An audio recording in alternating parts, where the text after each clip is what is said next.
Sheinbaum, standing victorious before a sea of supporters, raising her fist to symbolize not just her personal triumph, but a much larger statement. As the first woman and Jewish president of Mexico, her election was already historic, but she wasn't about to stop there. In what can only be described as a bold move, Sheinbaum, in her victory speech, surprised the world by calling for the recognition of Palestine. Condenamos las agresiones que se están viviendo y además consideramos que el Estado palestino debe ser reconocido en toda su magnitud, igual que el Estado de Israel.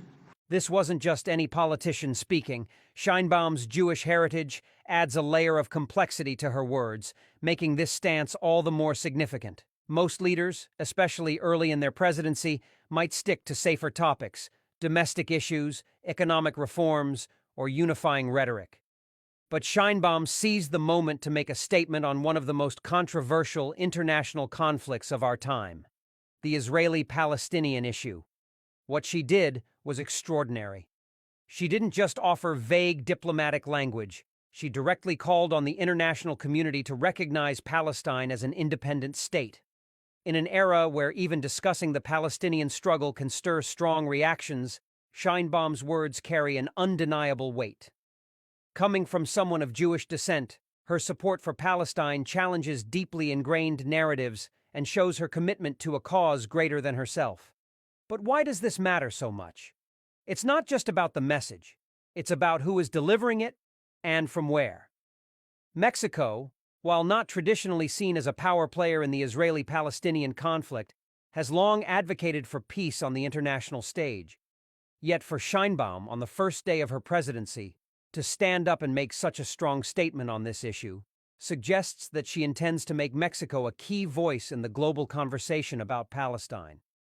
This is about more than just a political stance.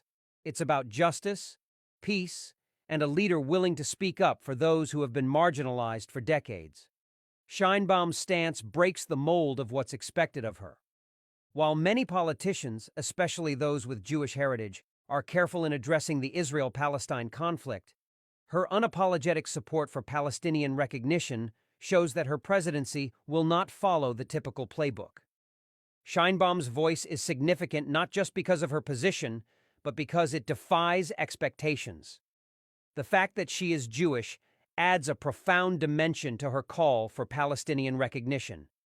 It sends a message that supporting the plight of Palestinians is not about picking sides based on identity or history, but about standing up for human rights, no matter where you come from.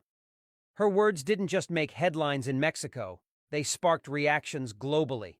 Supporters of Palestine have hailed her as a courageous leader willing to speak truth to power, while others are left questioning how this will affect Mexico's foreign relations, especially with Israel and the United States.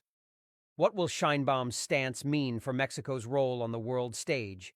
Is this the beginning of a more assertive foreign policy, where Mexico takes stronger stances on controversial global issues? One thing is certain. Claudia Sheinbaum has made it clear that she will not shy away from difficult conversations. Her bold stance on Palestine is just the beginning.